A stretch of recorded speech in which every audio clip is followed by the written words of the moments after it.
الحمد لله نحمده ونستعينه ونستغفره ونعوذ بالله من شرور أنفسنا ومن سيئات أعمالنا من يهده الله فلا مضل له ومن يضلل فلا هادي له وأشهد أن لا إله إلا الله وحده لا شريك له وأشهد أن محمدا عبده ورسوله صلى الله عليه وعلى آله وأصحابه ومن سار على سبيله إلى يوم الدين أما بعد. So in continuing discussing the topic of ilm Tariq al-Fiqh, so the science regarding the Tariq, the history of Fiqh, where we are trying to where the layout is, as we had mentioned before, try to discuss concerning the development and the evolution of Fiqh regarding al-Fiqh al-Shar'iyya. So in our previous discussion that we had discussed certain things regarding of those things to be covered, and we outlined regarding concerning Fiqh as it developed, and also that we had discussed and mentioned matters regarding those mabadi al-ashar, regarding those 10 matters relating to any topic, so as to give some clarity regarding what is being discussed. And so we discussed concerning those points regarding what is fiqh, and we explained concerning what is fiqh, how it was looked upon regarding concerning as-sadr al-awwal, regarding concerning the first generation of the Muslim, as to how they looked and approached concerning what is fiqh. Then also that fiqh became one of the sciences of Islam, and then it carry on a particular meaning that more relates to concerning matters related to ahkam sharia, regarding concerning ahkam sharia, regarding concerning the actions that we do on a day-to-day basis, whether those actions are related to ibadat or those actions are related to muamalat. So that's concerning what we had mentioned regarding concerning al-fiqh. So as for this particular science, that you might find that it is mentioned that some of the ulama that also might give it different names. So some refer to it as ilm tariq al-fiqh. Some mention concerning ilm concerning nashat al-fiqh, regarding concerning the evolution of fiqh. So those are some of the names that are some mentioned to the third in concerning al-madkhal fi ilm al-fiqh. So al-madkhal, which becomes an introduction to the history of fiqh. So these are different names that this topic is sometimes referred to, and we find that many works over the years have been done regarding this particular science. So as we mentioned, that we are sticking by two main texts. That is, one is referred to as Tariq al-Fiqh by concerning Asharika, Ithrat al-Mutun, and also the work by Sheikh Umar Suleiman Ashkar, that is called Madkhal ila Tashri' wal-Fiqh al-Islamiyya or Sharia al-Sharia. So as for today, inshallah ta'ala, that as we had mentioned, that we'll continue discussion, but the first of those things kind of somewhat to clarify regarding concerning al-fiqh, that at times the word al-sharia is used. At times the word al-sharia is used. So we discuss concerning what is said to be the sharia, and so al-sharia. So when fiqh is mentioned, the word sharia sometimes is used simultaneous with fiqh. So regarding concerning al-sharia, linguistically, as the ulama have clarified concerning linguistically, that what is meant by this, as mentioned, they mentioned concerning that al-fiqh, that or sharia, that from the word shara'a, that concerning shara'a fulan fi kada, meaning concerning ibtada. So concerning ibtida, we are personally somewhat that they have started of something, the starting of something. So regarding the commencement or the starting of something, then this is to be a sharia. That's concerning the meaning in general, from a linguistic perspective. As for the meaning of also the word sharia or shara also is used to have the meaning linguistically al-dhuhur wal-bayan wal-wudu. So regarding concerning the meaning also, it is sometimes the word that is this word that also carry the meaning concerning al-dhuhur wal-bayan wal-wudu, and all of some a similar meaning regarding something being made clear, clarifying of things. So those are the meaning that they also will carry those meanings. So it means to clarify, to make something clear, to give clarification. So these are of the meanings that relates to the word al-sharia. So as for the meaning for the meaning concerning al-istilahan in the ulama, as what is in the meaning that is given to the word al-sharia with the ulama, that they mention that of those meanings that that the ulama concerned, they mentioned concerning that, as for the meaning of sharia by way of Quran, meaning as mentioned by Ibn Taymiyyah concerning تنتظم كل ما شرح الله من العقائد والأعمال تنتظم كل ما شرع الله من العقائد والأعمال. So the meaning that Ibn Taymiyyah mentioned regarding Sharia, that is concerning that organizing concerning all those matters are comprise of all those things that Allah subhanahu wa ta'ala have legislated by way of i'tiqad, by way of belief, wal amal. So all that Allah subhanahu wa ta'ala have legislate by way of aqidah, by way of aqahid, belief, and also by way of amal. A second meaning that is given by the way of Sharia, istilahan al-am, so istilah and am, so a general meaning that is given for the Sharia, as mentioned by Tahanawi. So a Tahanawi, that as a book that is called Kashaf al-Istilahat al-Funun, that discuss concerning the meaning of various words. That book, it comes about 3 volumes, but an important book regarding understanding concerning the mustalahat, different terminology that are used by the ulama. So he mentioned Tahanawi, that he mentioned that the meaning of Sharia, am, he states concerning ashar, ma sharaha Allah li'ibadihi, what Allah subhanahu wa ta'ala, Sharia is what Allah subhanahu wa ta'ala have legislate upon his servants, min ahkam allati ja biha an-nabi min al-anbiya. That's what is those things Allah subhanahu wa ta'ala have legislated upon his servants by way of ahkam, that one of the prophets of Allah subhanahu wa ta'ala have brought. سواء كانت متعلقة بكيفية العمل, whether this is related to how to go about doing certain actions, تسمى فرعية عملية, and is referred to as branch actions of دونت لها علم الفقه, and these things have been captured, recorded in what is called علم الفقه. أو بكيفية الاتقاد, and also he mentioned are matters that relates to how to have the correct understand, the correct aqidah, or to have the aqidah. They mentioned تسمى أصليا واتقادية, and it is referred to as أصلية or referred to as اتقادية. دونت لها علم الكلام, and this has been captured in what is referred to as علم الكلام. So that's concerning what is Tahanawi, you refer to as a Sharia, or define a Sharia. So the Sharia is what Allah subhanahu wa ta'ala legislated upon his servants from ahkam that relates to things of that have come to us by way of one of the prophets of Allah subhanahu wa ta'ala.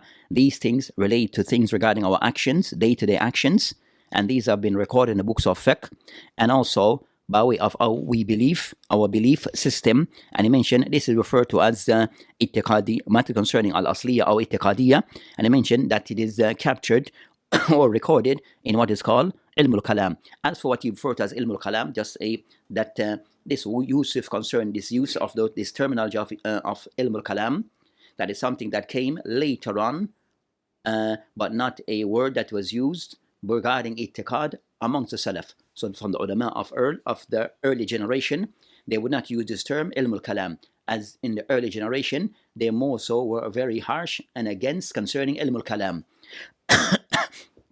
But this became a terminology, ilm al-kalam, that was used later on by the Khalaf regarding what they refer to as matter that relates to itiqad. But that usage of the word ilm al-kalam, it is not correct and not known amongst the Salaf.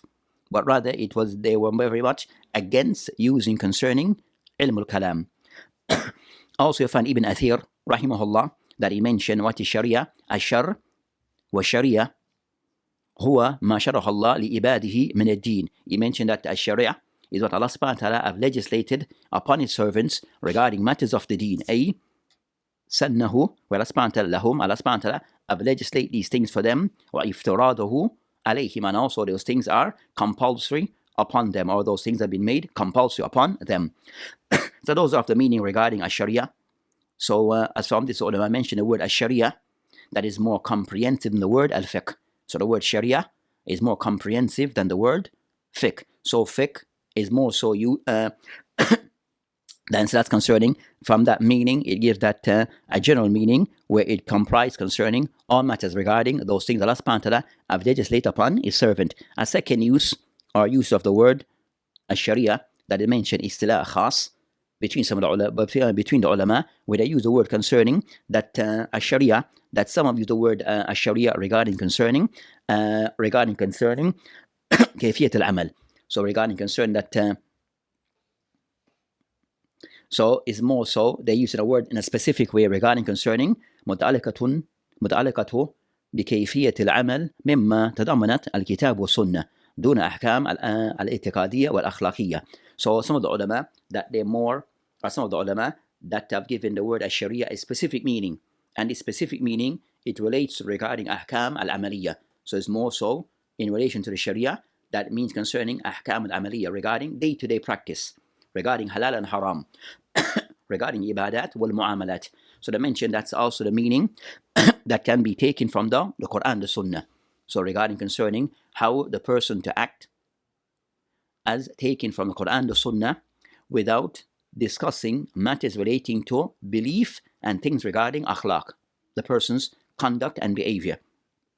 So that's a more specific meaning regarding this particular matter.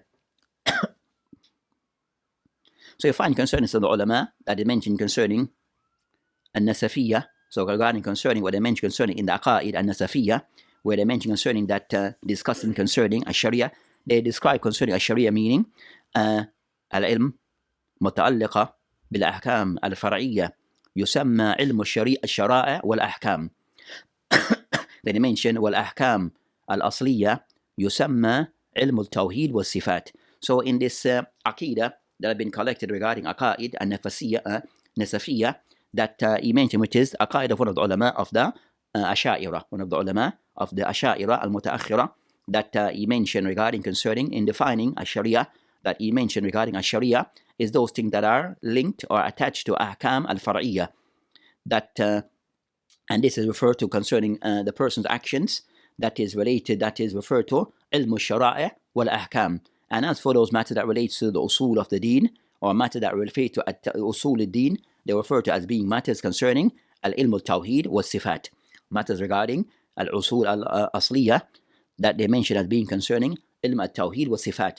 And from this point, just to add, that you find that at times, you might find that Ibn Taymiyyah rahimahullah, that might reject regarding concerning those who kind of those who make that divide concerning matters regarding the deen, that they refer to concerning usul, regarding aqidah specifically, and also matters regarding, they use the word al-furu wal-usul, by way of usul is matters of aqidah according to them, and also things of furu that they mention is things regarding al-fiqh. So they mentioned that type of division regarding usul al-furu was not something that was known amongst the Salaf. So you can at times may reject this type of division regarding usul wal-furu. So that's concerning that matter. So and we mentioned so regarding concerning comparing between fiqh wa sharia, that sharia is more broader term than the use of the word al-fiqh. Then the next matter to be discussed is regarding concerning, as we mentioned, as in a general outline, is the regarding concern as the ulama that they'll mention regarding al-fiqh, and more so regarding during the time of the al-asr al-nabuwa. So asr al-nabuwa, regarding the time of the Prophet ﷺ, regarding concerning how concerning fiqh developed. So regarding concerning, said the word in fiqh was said as sharia. So regarding concerning that the sharia would developed in the time of the Prophet ﷺ, that would be our first area to be discussed.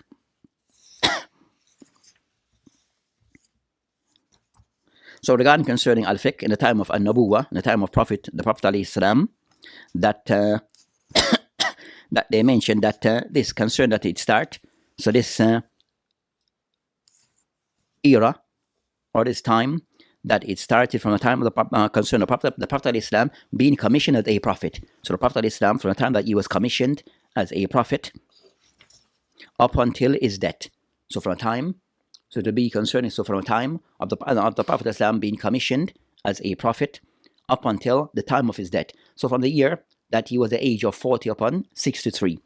So that's concerning that period regarding the first stage regarding concerning establishment of the fiqh, the development of Islamic Sharia. So concerning the establishment of the fiqh of the Islamic Sharia, it started during that time, from time of the Prophet of Islam, prophethood, being commissioned as a prophet, and also continue up until his death, alayhi salam.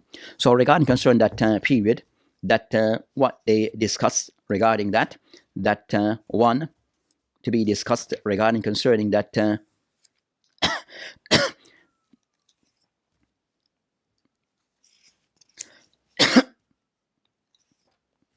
that period of the ulama that mentioned that that it could be so from the time that alayhi salam that was commissioned as a prophet, and that concerns the time of ta'sis, where everything Islamic Sharia was not being established or established during that period. That period, it consists, the ulama mentioned that if you could put it into two time period, it could be divided into two time period or two sections. The section regarding al-ahd al-Makki wal-ahd al-Madani. So during the time of him, the Prophet of Islam being in Mecca, that was the first stage of his prophethood. So it started while he was in Mecca, as he grew up in Mecca, and at the age of 40, he was chosen by Allah subhanahu wa ta'ala to deliver the message of Islam to mankind. And during that period, I mentioned regarding concern that, and that period of him being in Mecca, that it lasted for over 13 years.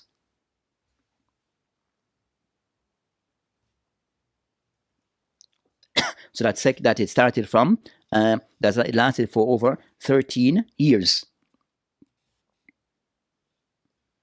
Then the second is regarding concerning al-Makki or Madani, which was the second part, which is after the Prophet of Islam made hijrah from Mecca and established and was re-established in Medina up until his death. Up until the death is death. There's a mention concerning in the month of Rabi al-Awwal, fi sanat al-Hadi al-Ashar al-Hijrah. So up until the 11th year of the Hijrah, where he had the Prophet of Islam, that he died. So regarding concerning that the first stage regarding, they said the marahil marhalataini, regarding the first level regarding al-Madani period. So regarding concerning that time of in Medina, that again concerned there, one regarding concerning the main source of Tashri'ah, which is consistent in the Madani and Medina, the Mecca and the Medina period. So in the Meccan period, that the main source of Tashri'ah during those two times was one, the book of Allah subhanahu wa ta'ala, Quran, as it was being revealed. So the main source of Islamic law, Islamic Sharia, that was the Quran. So regarding concern that during that period of, and it lasted for over 23 years in total. So between, and so we took add the time of while in Mecca and in Medina, that it lasts for over 23 years. So 13 years in Mecca and 10 years in Medina, so a total of 23 years. So of those things that was, so during those times, regarding concern at first regarding the Mecca period, that lasted for 13 years, that the main source of Islamic law was regarding concerning Al-Quran. The main source of law regarding was the Quran, and then we mentioned the second will be the Sunnah. So as for those four, the Quran being the first, and the one of the primary source is the Quran. So in the Mecca period, as the ulama clarified concerning during that time, that the main emphasis regarding that period regarding revelation was more related to matters regarding correcting the belief system then. So regarding concerning as during that time that the idolatry practices was widespread, a lot of certain practices was widespread. So the first thing was to correct was related to matters regarding al-i'tiqad. So correcting the belief of the Muslim regarding clarifying matters regarding and command the Muslim regarding at-tawheed, and also the prohibition of matters regarding to shirk or idol worship.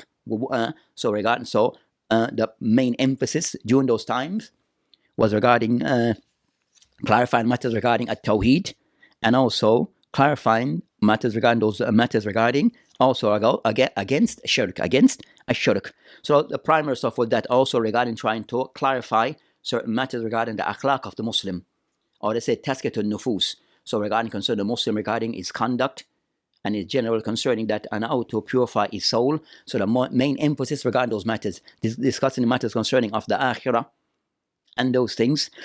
So the main emphasis in the days of Mecca was more concerning clarifying Aqidah, Taskatun Nufus, wal Akhlaq. Those of the areas that was being emphasized during the Meccan period. Some matters was clarified regarding the practice of Jahiliyyah, that was regarding concerning that one, that taking the life of their young daughter, their baby daughters. So those things was forbidden. So regarding taking of life, regarding concerning the killing of their newborn female, those things also was discussed in the early days. That was a gross practice amongst the society then. So Islam came to clarify those matters.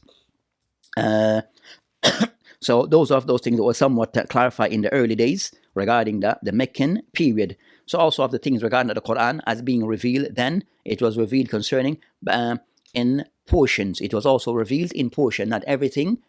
Not the Quran was revealed in its entirety in one go, but rather in parts it would be revealed. So the main emphasis regarding the Quran in the Meccan period regarding Aqidah, not less so regarding matters regarding the halal and haram, regarding ibadat.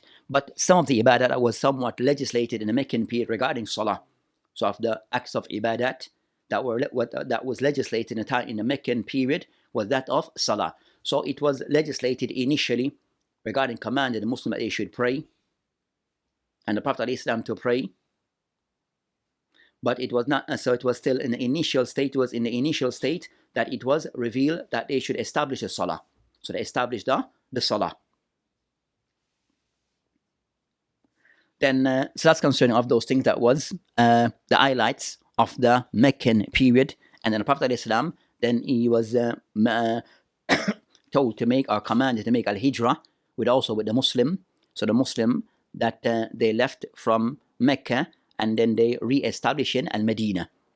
So the second period, so that was called that was called the hijrah, by way of migration from Mecca to re-established in Medina. So with that matter regarding concerning that, so the Quran also again, so regarding concerning the Quran, the Sunnah, both being revealed. So both Quran and Sunnah is a revelation from Allah subhanahu wa ta'ala. So regarding the period in Mecca, then again concerning that most of the ahkam that relates to halal and haram and ibadat, then they were revealed, and also on a gradual basis. So regarding concerning, they were revealed on a gradual basis. So salat, then also siyam, zakat, and then hajj was the last of the ibadat to be revealed. So regarding concerning hajj came later. So those are concerning matters relating to the Meccan and the Meccan period of 13 years and the Medini period of 10 years, where the main source of Islamic law and remain after was the Quran, and second a Sunnah. So regarding concerning the Sunnah, and we intend by way of the Sunnah regarding concerning, so the Quran, that the ulama rahimahullah, that they have defined the Quran as being Quran al-Karim huwa Kitab al-Munazzil ala Rasulillah alayhi wasalam min indillah. So it's a book that had been revealed upon the Prophet alayhi salam, coming from Allah subhanahu wa ta'ala, and hamalahu ilayhi Jibril, and the one who brought it to him is Jibril alayhi salam, wa huwa kalam Allah, and it's the words of Allah subhanahu wa ta'ala, ghayru makhluq, and it is something which is not created, minhu bada, from Allah subhanahu wa ta'ala it came, wa ilayhi ya'ud, and to Allah subhanahu wa ta'ala it shall return. So that's concerning, they define concerning the Quran. So regarding concerning, as we mentioned, or the ulama state, that regarding concerning the main source of Islamic law during the time of the Prophet Islam was the Quran, and second the Sunnah. So regarding concern, as we mentioned, so the Quran has been defined, then over 23 years that the Quran was revealed in portion, not in one go. Also the Quran was somewhat preserved by way of one, it being recorded. So the Quran was preserved by way of one, being recorded, being written by some of the companions, and the Quran was written while the Prophet of Islam was still alive, which was still being recorded, and various things that they were available then. Second, the way of the Quran being preserved was by way of memory. So the Quran being preserved by way of memory. So during that time, not many people were able to write. Not many people were able to write, but some companions that they wrote of the Quran, so it was recorded by way of by being written. And second, that you find that many are also others that they memorize the Quran by way of memory. Memorize the Quran, so the Quran was preserved by way of memory. So that's concerning the way of preserving the Quran by way of memory, and also by way of it being recorded.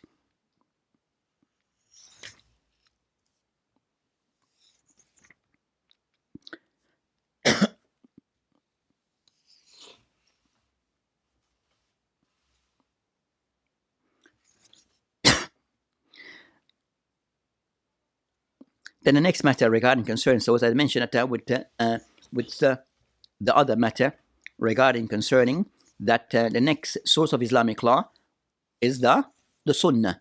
So the next source of Islamic law during the time of Prophethood ﷺ was the Sunnah. So regarding concerning the Sunnah, as it is defined by the ulama, Aqwal Rasulullah ﷺ, so it's the statement of the Prophet ﷺ, wa af'ali, and also his action, wa taqrirati, and also things that he approved of.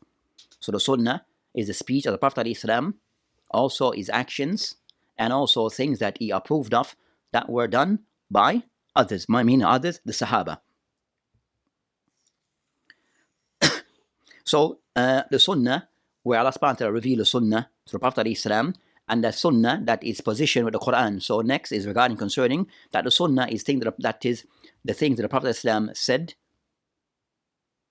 other than the Quran, or things that he did, or things that he approved of that was done by the companions. So as for the Sunnah, its place and status with the Quran. The ulama mentioned that one, at times you find the Quran regarding its place in relation to the Quran, that the Sunnah either one, تقرير السنة للأحكام التي جاء بها القرآن. At times you find the Quran that the Sunnah, it can somewhat reinforce the ahkam that have been mentioned in the Quran. So it reinforces the ahkam that have been mentioned in the Quran. So what have been mentioned in the Quran, then the Sunnah also reinforces and repeat this.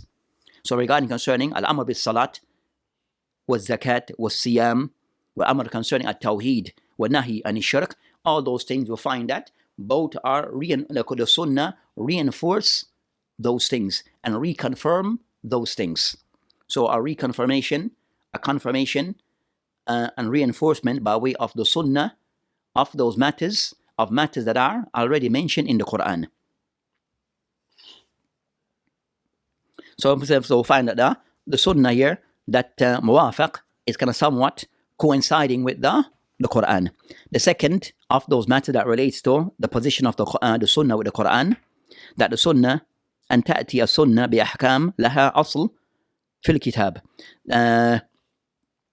So you find certain matters that mentioned in the Quran or in the book of Allah subhanahu wa ta'ala, but then the ulama mentioned that you might find that the Sunnah might give certain clarity on those things. So you might find certain matters that are mentioned in the Quran, then the Sunnah will give certain more clarity on those matters. So at times, something may be, as they mentioned, that like further bayan, and yati as-Sunnah bi-bayan ma ja fil Quran. So the Sunnah coming to give certain further clarity of what they mentioned in the Quran. And that clarity, it comes by in various ways. So the further clarity by way of the Sunnah of things that are mentioned in the Quran, by way of one, that something, the Sunnah, tufassir al-mujmal fil Quran, something that is mentioned in the Quran, general, and the Sunnah clarified in more detail. So regarding, for example, as-salat. So for example, as-salat, mentioned in the Quran, but as for the detailed explanation, it comes by way of the Sunnah. regarding concerning how the person to pray from start to end, then the Sunnah will give that clarity. As for the Quran, it doesn't go into detail in defining and clarifying concerning how to pray Salat from start to end, but does mention about Salat, but does mention regarding matters pertaining to the Salat. Second, you might find something which is mutlaq, but with the Quran Jah is something which is mutlaq, which is something which is, it comes very broad in the Quran, and the Sunnah tuqayyid, and the Sunnah somewhat, it can somewhat give some restrictions regarding those things. And the Sunnah can somewhat will put some limitation on that thing. So something which is very broad, but then the Sunnah will put some limitation on this. So put some restriction on that matter. So he mentioned, so you have those matters that are mentioned. Third, that you might find cases where the Sunnah, takassus al-am, we'll find the Sunnah, something is mentioned in the Quran, general, am. But then the Sunnah will also, it will give takhsis. So Sunnah, in this case, we can somewhat put some type of, put some type of restrictions on that matter.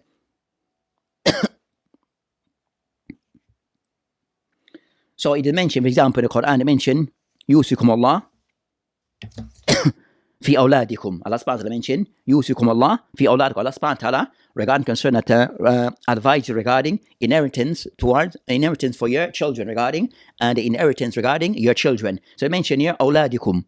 So I mentioned regarding awladikum. We mentioned regarding concern awlad would include whether your children inheriting from you by way of your children, by way of whether those children are Muslim or non-Muslim.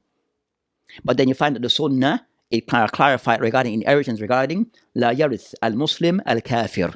So in the hadith that is in Bukhari and Muslim, the Prophet of Islam, the hadith of Usama ibn Zayd, where the Prophet of Islam, he mentioned regarding la yarith al-Muslim al-Kafir, that the Muslim does not inherit from the Kafir. Wala yarith al-Kafir al-Muslim. And also the Kafir does not inherit from the Muslim. So it shows regarding that, even though he mentioned awladukum, that regarding concerning inheritance regarding your children, but also that is not to be taken in general regarding Muslim inheriting from a kafir, or a kafir non-Muslim inheriting from a Muslim. So you mentioned regarding concern, so it gives certain restrictions regarding those matters. So restrictions regarding those matters, that what is intended regarding Muslim between a Muslim, inheritance between one Muslim with another. Also, you might find certain things that may come with that for the companion was a misunderstanding regarding a certain misunderstanding regarding certain matters. So the Sunnah will give certain clarity. So to remove any form of ambiguity, the Sunnah will clarify those things which is said to be ambiguous.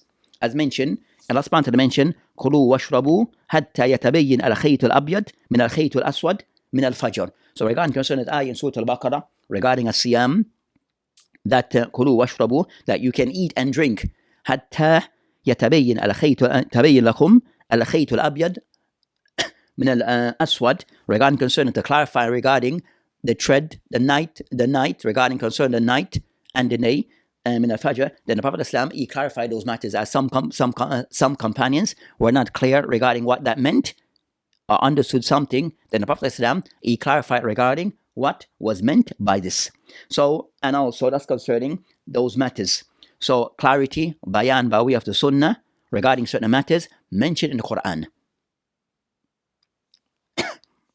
Then also third, by way of the Sunnah, is relation with the Quran, that at times concern the Sunnah, at times may come and ya'ti a Sunnah bihukmun sakata anhu al-Quran. At times you might find the Quran, the Sunnah might mention hukum that there's no mention of it at all in the Quran. So the mention concerns that concerning istiqlalan, so the Sunnah come with a ruling which is istiqlalan, which is independent, meaning there's no mention of that matter in the Quran. So those matters also may be found in the Sunnah.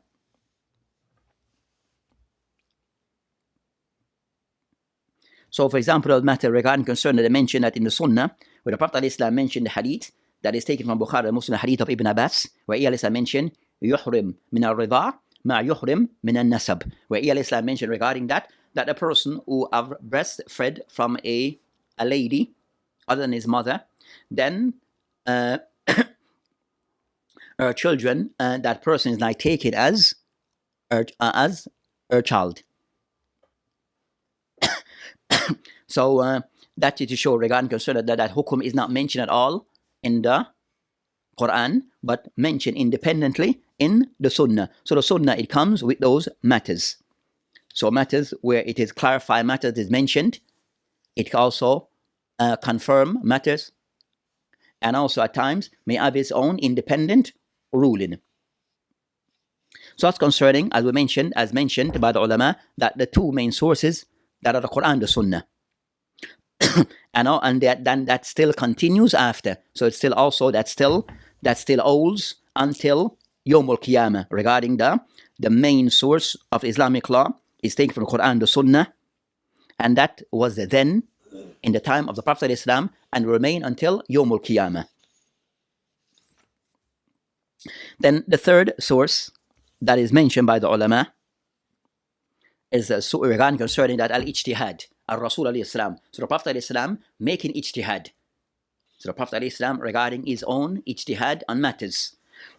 So they mention regarding concerning that ijtihad of the Prophet alayhi salam, with the Prophet alayhi salam having his own independent ruling on certain matters, that they mention that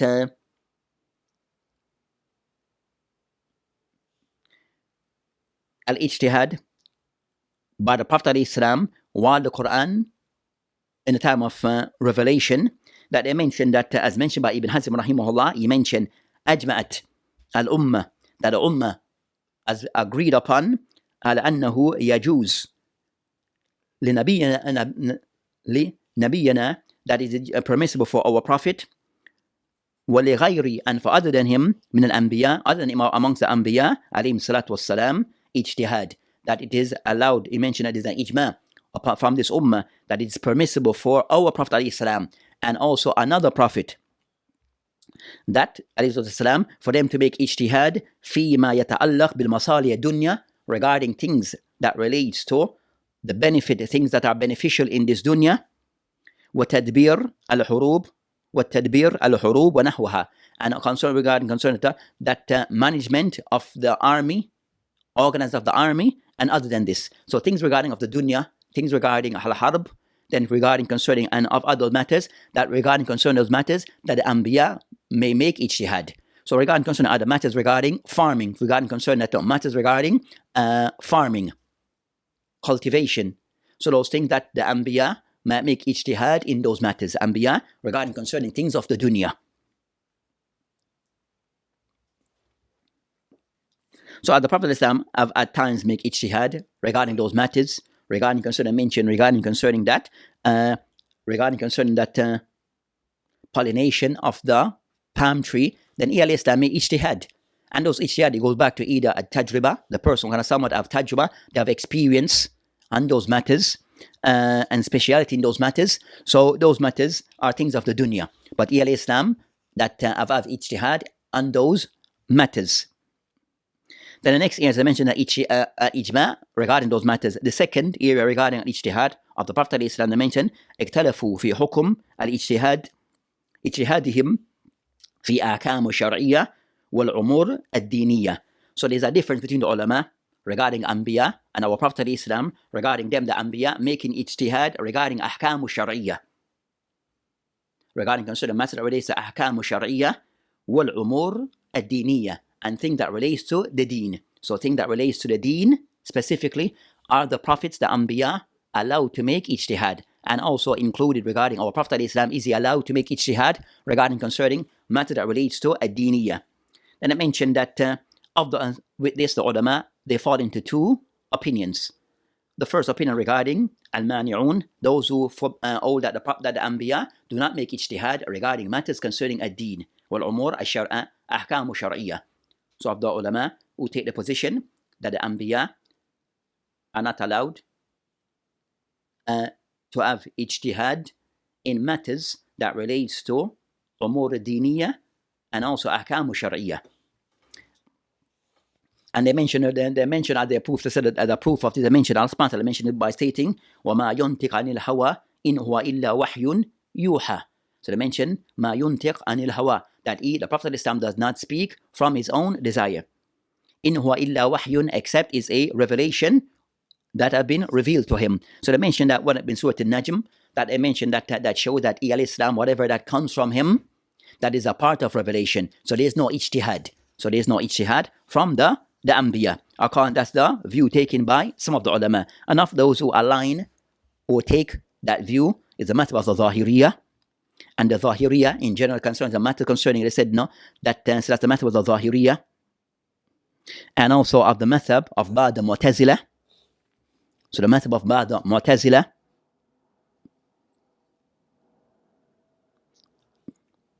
And they mention Abu Ali and Abu Hashim.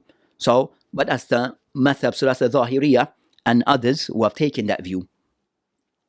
As for the second view, that's the first view. As for the second view, that they're all concerning that that they're all concerning, which is ذهب جمهور العلماء, that majority of the ulama ذهبوا. So ذهب الجمهور علماء إلى أنه يعني the Prophet عليه السلام يجوز للأنبياء الاجتهاد في أحكام الشرعية والأمور الدينية. So the second view is concerning all the Anbiya and the Prophet ﷺ, that they are allowed regarding al-ijtihad in matters which is umur al-diniya wal-ahkam al-shar'iyya. So that's the view taken by Jumhur of the ulama. That's the view taken by the Jumhur of the ulama, that the prophets and our Prophet ﷺ, that they are allowed to make ijtihad regarding matters of the deen and also matters regarding ahkam al-shar'iyya.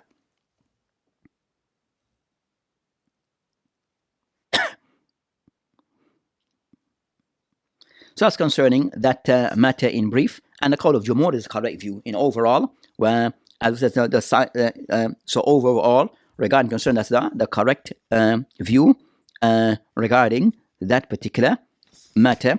That's concerning. So I said in general concerning of the things concerning ijtihad was of those tools that were used by the Prophet ﷺ, and that also constitutes a part of the Sharia. That is ijtihad will form as a part of the Sharia. And that will be incorporated in what we refer to as the Sunnah. So is ijtihad of the Prophet ﷺ will be incorporated and will be included as a part of the Sharia. Also with this matter regarding, to just note in brief, regarding concerning that in the time of Nubuwah, that regarding concerning that Hujjiyat as-Sunnah. So even concerning Hujjiyat as-Sunnah, to prove that even the Sahaba, that whatever the Prophet ﷺ did, by way of what referred to as the Sunnah, that they would follow this and adhere to this regarding ahkam al-shar'iyya. So they did not per se so, and they would use as a criteria regarding applying the Sharia. So this would be for them one of the main source that is used in a deed regarding applying the Sharia is what the Prophet ﷺ did as a part of his Sunnah. So it was not known by any of the companions that they ever dismissed the Sunnah.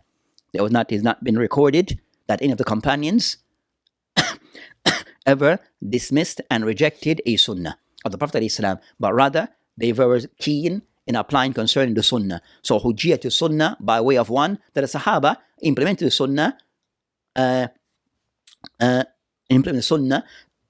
in full. The Sahaba, that they were very keen in implementing of the Sunnah. So that's concerning. So it shows regarding the Sunnah was a source of reference and a source of law for the companions, and they did not just rely only upon the Quran. They did not only rely upon the Quran, nor to the extent that they will put so that's concerning, and they will put the Sunnah of the Prophet Islam before that of their own opinions and before anything.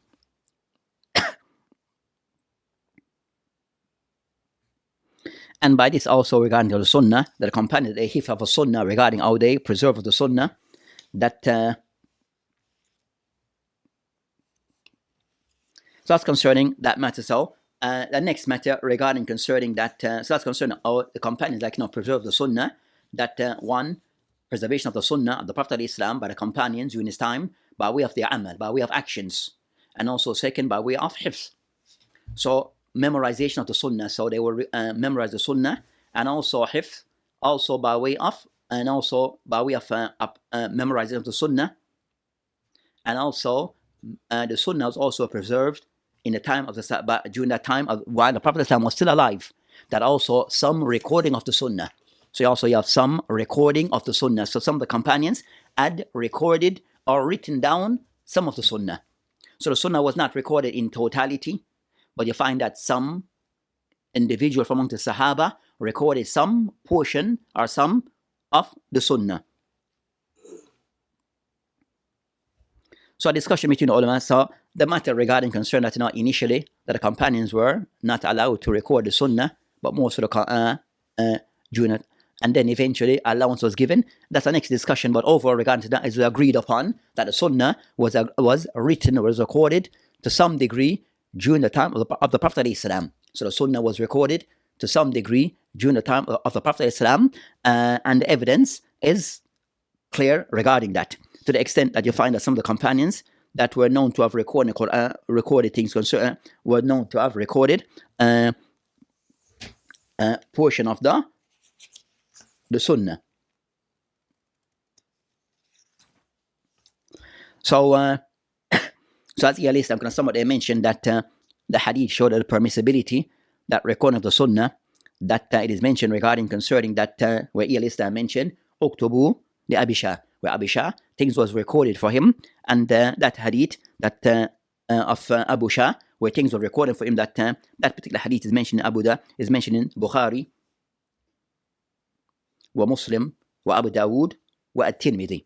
So where the Prophet ﷺ instructed that certain things to be recorded for Abu Shah. So this person that came and certain that asked, and then Islam gave allowance that for them to record certain things for him. And also it proved regarding that things were recorded where Islam mentioned that it is stated regarding concerning that the hadith of Abdullah ibn Amr ibn As. So Abdullah ibn Amr ibn As, that he mentioned Kuntu aktub kulli shay, that he mentioned that I used to record everything. Asma'hu min Rasulullah, that I heard from the Prophet Islam. Said he used to record everything, but then he was forbidden by Al-Quraysh. Then he mentioned that he stopped. Then he kind of somewhat he put the matter back to the Prophet Islam, as he mentioned concerning فَأَمْسَكْتُ, that I stopped because of the Quraysh were on my case regarding this, and kitab, and recording thing. فإن mentioned فذكرت ذلك لرسول الله السلام, that I mentioned it to the Prophet Islam. Then the Prophet Islam said to him in this matter, "Uktub والذي نفسي بيدي." The Prophet Islam told Amr ibn As, or Abdullah ibn Amr ibn As, "Uktub, write, والذي نفسي بيدي, by the one who my life is in his hands, ما يخرج مني إلا حق, nothing comes from me إلا حق." So, and the hadith in the Abu Dawood, hadith in the Abi Dawood, and the hadith is authentic. So it shows regarding that recording was done during the life of the Prophet ﷺ by some of his companions.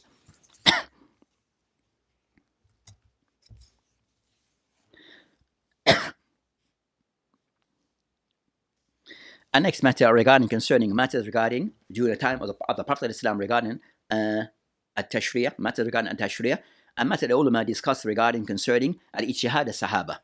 So during the time of the Prophet ﷺ, while he was alive, the Prophet ﷺ was alive, were the companions regarding ijtihad done by some of the companions. Some of the companions coming to their own conclusion or giving on certain matters. They mentioned regarding concerns that without any doubt, the ijtihad of the companions is not during the time of the Prophet ﷺ. It wasn't agreed upon, or it wasn't confirmed by the Prophet ﷺ. It's not considered to be a part of the Sharia.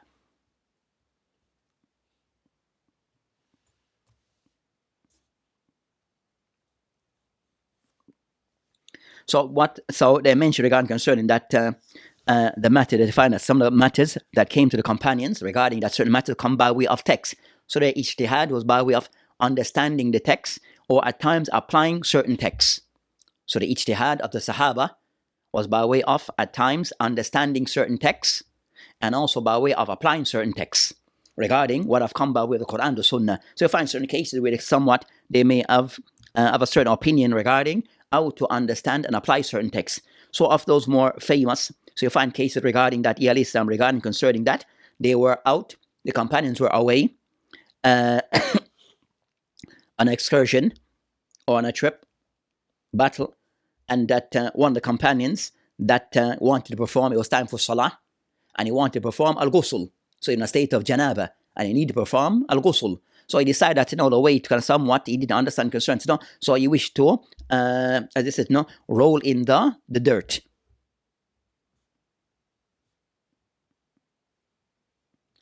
Then Islam kind of somewhat mentioned regarding concerns, that they didn't understand about tayammum. So Islam kind of explained to him regarding that performing of tayammum, if the person was unable to perform ghusl due to, and the companion was then also ill. So he kind of somewhat explained regarding certain matters, regarding how to go about certain things where the companions didn't understand certain ahkam, and took their own initiative on certain things. Then Islam will clarify regarding, so that becomes a part of the sunnah. So that will be included as a part of the sunnah regarding concerning those incidents where the companions may have taken certain initiative, but then certain things was clarified to them. Then that would be, and they went back to the Prophet ﷺ to clarify the matter. Then that would be, and he would give the clarification and explain the ruling to be applied. Then that would be incorporated in the sunnah. Then you find cases regarding, they find concern that no matter that, sure that they have their own ijtihad. When Islam regarding, when he mentioned لا تصلين أحد العصر إلا في بني قريظة, where Islam, the Prophet mentioned hadith that is in Bukhari, mentioned لا يصلين أحد العصر, that none of you to pray Salatul Asr except in Banu Qurayza, in this particular place. Then I mentioned the companions, some of them who understood that when the time of Asr came in, some understood that they were to pray now because the time is in, and to pray Asr. And what was intended that you should not pray except in Banu Qurayza, because for them to be to haste in trying to reach that place.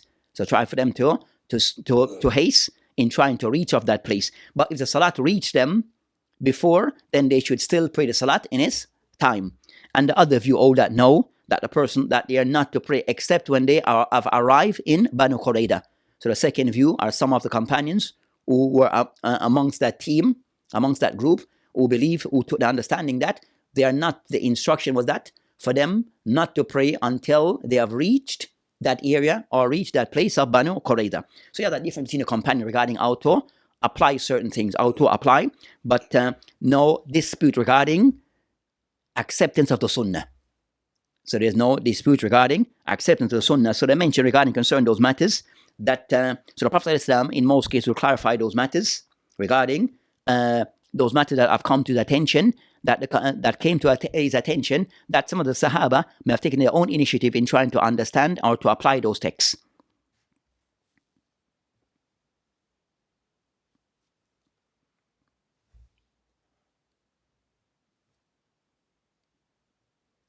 So the ijtihad of the Sahaba during that time, that has mentioned that, if those things that came to the attention of Prophet Islam, then that became, and Islam will clarify, that became a part of the Sunnah.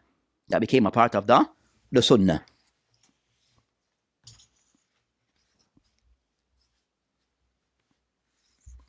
So that's concerning the time of Sahaba regarding concerning those, the time of the Prophet Islam regarding those matters regarding at-tashri'. So that's concerning the time of the Prophet Islam regarding certain matters regarding tashri' during that time of the Prophet Islam, that it was restricted to Quran was Sunnah. Those were the and anything else that we add, anything concerning ijtihad, then those will be included as a part of the Sunnah. So the Prophet Islam ijtihad would be a part of the Sunnah. Then after will be the next.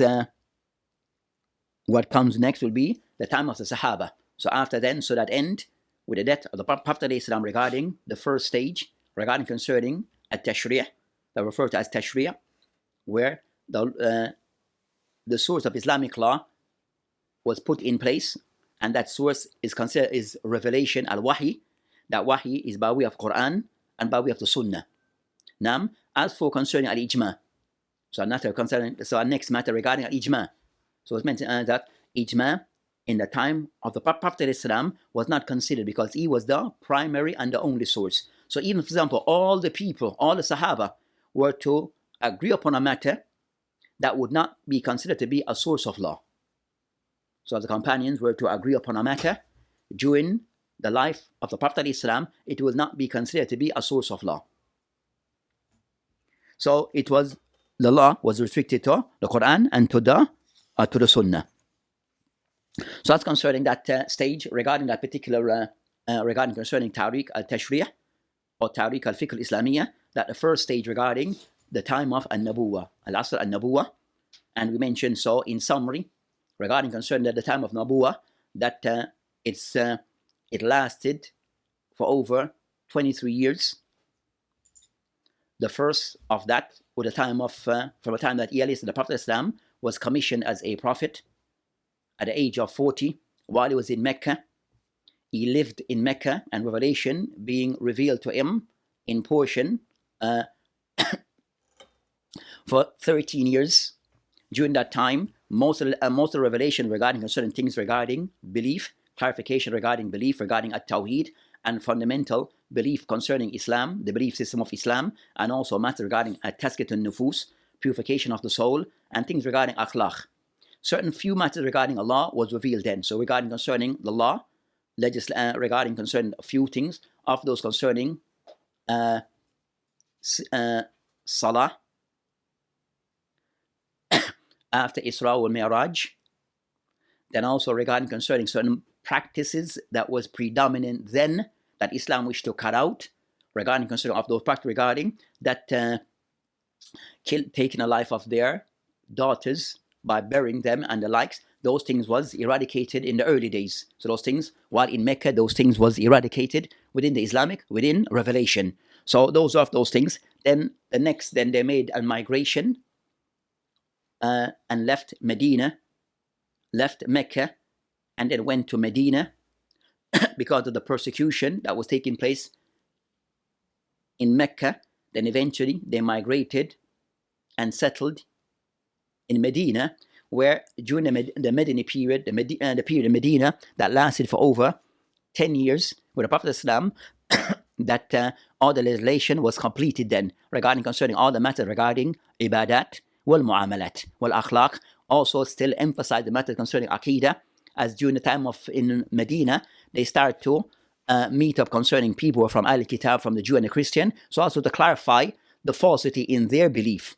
So regarding concerning matter regarding clarifying the falsehood in the belief in of the Yahud and Nasara, those things also were still being revealed also in Medina. And also added to this regarding concerning matters that relates to ahkam sharia, then start to be spelled out in more in detail. So also regarding concerning the ahkam, that also they come in stages regarding salah, siyam, and the other ahkam, that also they were revealed during that time, the last 10 years, while in Medina. So that with the death of the Prophet Islam, then concerning that, and the main source of that was used then was wahi, by way of Quran or Sunnah. So the main source, the Quran and the Sunnah, of those things that also during that time, regarding concerning Quran, the Sunnah, has to be discussed, that there's things regarding concerning, understand that, so yeah, the Quran being the main source in general, and also the Sunnah was taken also as the main source, where the companions themselves also refer to the Sunnah as a source of law, by way of their practice and also by way of their speech. So the Sunnah became a main source of Islamic law during that time, where the acceptance was across the board. There was no an agreed upon. Also, there was no known case of people rejecting the Sunnah. And also regarding concern of the Prophet Islam ijtihad, also that was allowed, with a correct view that was allowed, regarding concerning matter regarding a dunya, we a matter, or matter regarding of things regarding the deen was allowed, but then those things were incorporated in a part of the Sunnah. And also we said mention regarding ijtihad of the Sahaba, during that time it did occur. And also the Prophet, those things that came to the attention of the Prophet Islam, then he would confirm those things. So those things also became a part of the Sunnah. So the independent of the Sahaba during the time of the Prophet Islam would not stand as a law, would not be considered a part of the law unless those things were approved of by the Prophet Islam. So that's concerning those matters regarding that time period. And we discuss also in brief that the Quran was recorded incomplete during the time of the Prophet Islam while he was alive. then eventually it was everything was codified later on, but it was recorded then on different format. Then also the Sunnah also was also recorded to some degree during that time. So some aspect of the Sunnah was recorded then during the time of the Prophet of Islam. So those things were already initiated during that time.